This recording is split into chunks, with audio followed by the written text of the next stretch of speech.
글과 말 관련해서는 말의 사람이 있고 글의 사람이 있습니다. 크게 보면 그렇게 갈려요. 어떤 사람은 이제 말을 하는데 익숙하고 말하는 게 편하고 반대로 이제 글이 그런 사람이 있고요. 사람마다 다 그런 성향이 있습니다. 근데 그렇게 그런 기준으로 놓고 보면 김대중 대통령은 글의 사람, 노무현 대통령은 말의 사람. 그럼 노무현 대통령은 이제 말을 먼저 하셔서 그걸 글로 정리하시는 분이고, 김대중 대통령은 말할 거리가 있으면 일단 글을 써보고 글을 가지고 말을 하시는 분이고, 이건 틀림없습니다. 이게 뭐 어느 한쪽이라고 해서 그쪽만 있는 건 아닙니다. 왜 그러냐면, 그래서 김대중 대통령이 말을 앞두고 이제 글을 써서 말을 준비한다고 해도 결국은 이제 글로 말을 준비하는 거고 글과 말이 함께 가는 거죠. 노무현 대통령이 글을 말로 준비한다고 그래서 말해보고 글을 쓰시죠. 저를 불러놓고 말을 계속 하는 거, 제 임무는 그냥 듣는 거예요. 받아 적지도 못하게 하세요.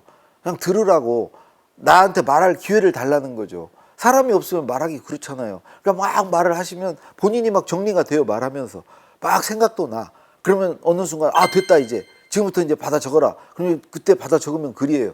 그러니까 말이 글을 만드시는 분이에요. 김대중 대통령은 글이 말을 만드시는, 글로 다 정리를 해보시는 거예요.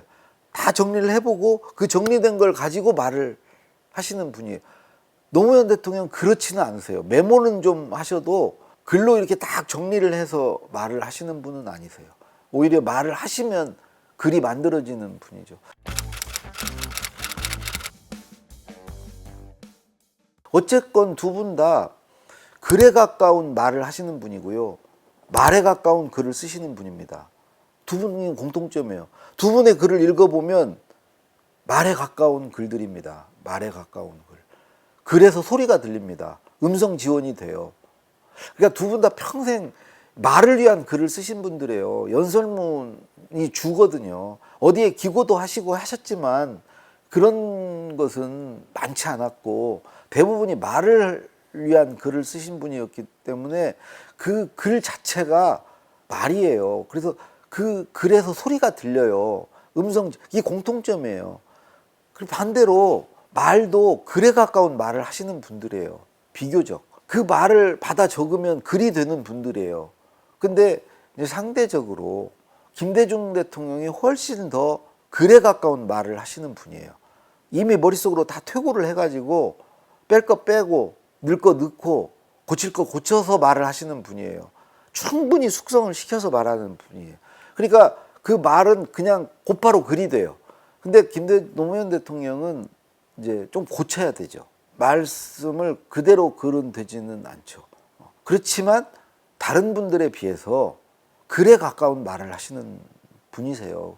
그건 두 분의 정도의 차이가 있지만 이제 그런 거고.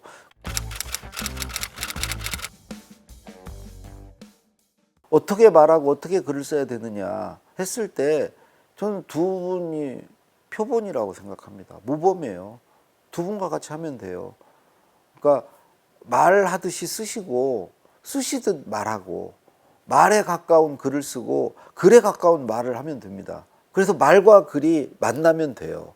이 말을 그냥 그대로 받아 적으면 글이 되고 그 글을 그대로 읽으면 말이 되는, 어떤 분의 글은요 말이 안 되는 경우도 되게 많습니다. 글은 되는데 글을 읽었을 때 그냥 말이 되는 글, 이게 사실은 우리 모든 사람이 어찌 보면 염원하는 거 아닙니까? 그런 경지, 말 같은 글을 쓰고 글 같은 말을 하는 수준에 이제 오르는 건데, 저는 두 분이 그게 이제 가능했던 분들이, 제가 이제 두 분을 모시면서 이런 생각을 했습니다.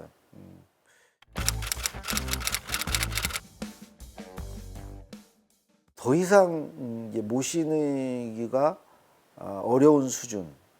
저의 경험으로는 이제 그런 게 한 세 가지 계기가 있었어요. 하나는 이제 글을 드렸는데 딱히 흠잡을 데가 없으시다는 거예요. 근데 썩 마음에도 안 드신다는 거예요. 흠잡을 데가 없다는 건요, 제가 이미 그분을 안 거예요.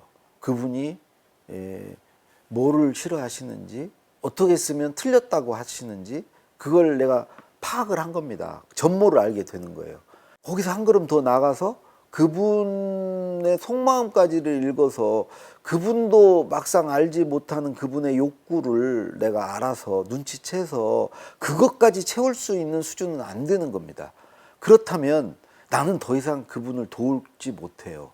그게 맥시멈입니다. 더 이상 도움이 안 돼요. 그러니까 지금까지는 어찌 보면 그분을 내가 파악하고 그분을 알고 배우는 과정에서 아, 이분은 이런 거 싫어해. 아, 이렇게 써드려야 돼. 이제 그것을 내가 점점 더 알게 되면서 좀 그분께 도움이 될 수 있었거든요. 그걸 아는 사람이 모르는 사람에 비해서 그분에게 도움이 됩니다. 그 역할은 할 수 있습니다. 근데 이제 그거가 이제 꽉 찬 거예요. 그래서 이제 거기서는 더 한 단계 높여서 그분을 그야말로 거기에 뭔가 플러스를 해드려야 돼. 예? 본전치기 해드리면 안 돼. 그분의 마음에 안 드는 걸 안 쓰는 거, 그분이 틀렸다고 생각하는 것을 건드리지 않는 것은 그냥 본전치기 해드리는 거예요. 그분에게 뭔가를 더 드리는 건 아니죠. 근데 저는 그 부분이 안 됐어요. 더 드릴 건 없었어. 그러니까 딱히 흠잡을 데가 없는데 이게 뭐 왠지 썩 마음에 막 드물지 않아. 흡족하지 않아. 그거는 저의 한계입니다. 흡족하게 못 해드려요.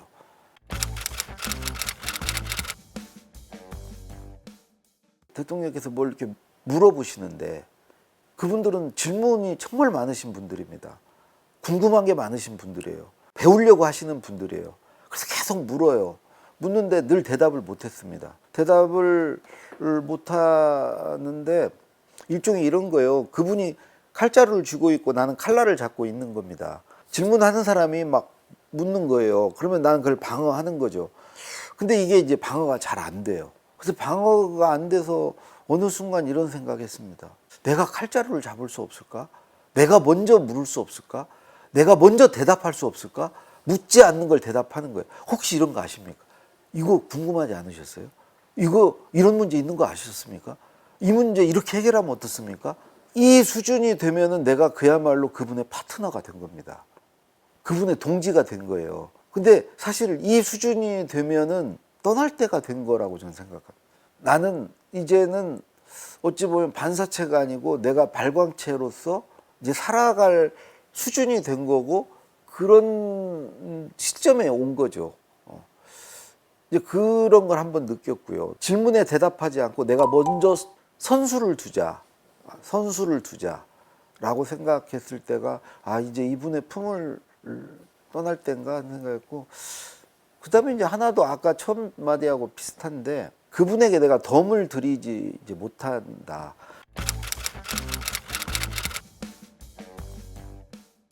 그분이 A라고 말했을 때 내가 A 플러스를 만들어 드리지 못한다. 그분이 A라고 말했을 때 더 좋은 B를 만들어서 A보다 B가 더 좋습니다. 이 B를 써야 될 이유는 이런 겁니다. 라고 내가 그분을 설득하지 못한다. 이런 상태가 되면 사실상 뭘 더 드리지 못하는 거거든요. 그리고 반대로 그런 드릴 수 있는 상태가 되면은 그때는 나는 그분 품을 떠나야 될 때라고 생각합니다. 독립해야 될 때. 이제는 내 말을 해야 될 때. 근데 저는 그것을 결국은 경험을 못 해보고 그런 걸 보기는 했죠. 다른 참모들이 그분한테 뭔가를 덤을 들이고, 그러니까 스스로 비판적 사고를 해서 그분의 말을 평가하고 그분의 말에 빈칸을 채워주고 그분의 말에 어떤 빈틈을 메워주고 그 수준을 올려주고 뭐 이런 정말 흔치 않은데 그런 분들을 볼 때 아, 내가 저런 수준이 됐을 때 진정한 참모가 되는 거고, 내가 그런 분들은 보통 이제 측근, 가신 뭐 이렇게 불리고 복심, 그래서 때로는 이제 뭐 이인자가 되고 뭐 이렇게 되죠. 뭐 박지원 실장님, 그 박선숙 수석님, 뭐 이런 분들 다 그런 경지에 도달한.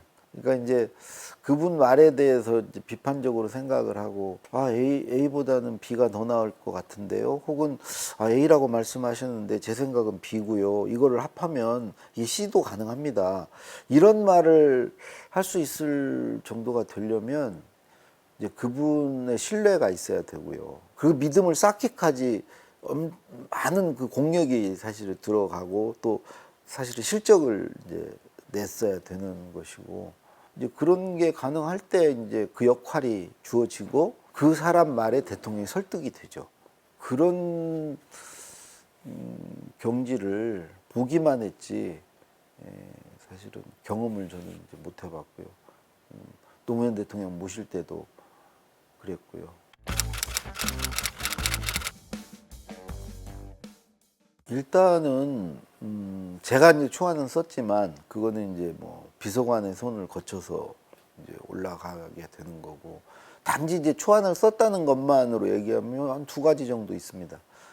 하나는 이제 군산 자유무역지구 기공식 연설인데 바람결에 들리는 소문으로 김대중 대통령께서 이 연설 쓴 사람 시야가 넓고 좋다고 하셨다고. 이제 거기도 비서가 있고 이제 부속실에 장옥주 씨라고 그분이 또 이렇게 전령사예요. 이런 얘기 하셨다고 이렇게 전해주는데 그 이훈 전 국회의원 이제 그도 부속실에 있었는데 자주 와서 이제 그런 얘기 해주죠. 근데 그 연설 하나 있었고 시야가 넓다고 시야를 이렇게 서해안 시대 이렇게 중국으로 이렇게 넓혔다고 그게 하나 있고 다른 하나 연설은 그 남아공의 만델라 대통령이 여기 한국에 방한하셨을 때 만찬사인데요, 만찬사. 저는 외교 연설을 안 썼는데 어쩌다 그거를 손을 댔는지는 모르겠지만 그걸 했는데 대통령께서 이 번역을 잘하라고 그러셨다고. 거의 손을 안 대시고 이 연설 마음에 드셨던 거죠. 어차피 만델라 대통령은 영어로 들으니까 요 뉘앙스를 잘 살리라고 이 원문을 잘 살려서 번역을 하라고 뭐 그러셨다는 얘기를 들었습니다. 근데 그렇게 듣게 된 게 뭐 이제 아무래도 비서관이 잘 고치셔서 그런 걸 될 텐데 그래도 뭐 초안 쓴 사람으로 보람을 느끼죠.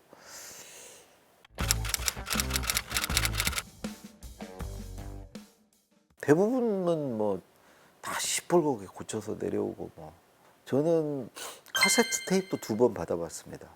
육성 테이프. 김대중 대통령이 직접 육성으로 녹음해서 주신 테이프. 그 테이프를 주셨다는 의미는 네 글을 못 고치겠다는 거예요. 내가 다시 써야 돼. 근데 다시 쓰기는 너무 힘들어. 그러니까 그냥 녹음해서 줄게. 근데 그 녹음이 한 번도 안 끊겨요, 중간에. 그냥 한 방에 갑니다. 그 한 방에 간다는 것은 뭔가를 이렇게 메모해 놓으셨던 뭘 하고 보면서 시간까지 딱 맞아요. 15분짜리 연설이면 15분, 7분짜리 연설이면 7분 딱 맞춰서 테이프이 내려옵니다. 근데 테이프이 중간에 끊기질 않아요. 원 테이크로 그냥 쫙 갑니다. 그거를 아무리 그 김대중 대통령님이라고 해도 그게 가능할까? 아마도 뭐 이렇게 메모할 거 다 메모해서 머릿속으로 생각하시고 이렇게 얘기해야 되겠다 하고 카세트 테이프를 누르셨겠죠. 그러면은 얼마나 고생을 시켜드린 겁니까? 그러니까 그거 정말 테이프 받을 때 심정은 정말 이루 말할 수가 없습니다. 저만 그런 게 아니고 그야말로 우리 방이 초상집이 되죠. 우리 비서관님 볼 면목도 없고 밥도 이제 먹으면 안 됩니다. 밥맛이 없는 게 정상. 속없이 가서 막 밥 먹고 그러면 진짜 그거는 우리 방에 얼마나 누를 끼친 겁니까? 방을 욕먹이고 얼마나 또 비서관 스트레스 받으시겠어요. 그것도 어차피 뭐 비서관도 고치셨으니까 할 말은 없는데 제가 그냥 올린 것도 아니고 그런 경우가 2번 있습니다.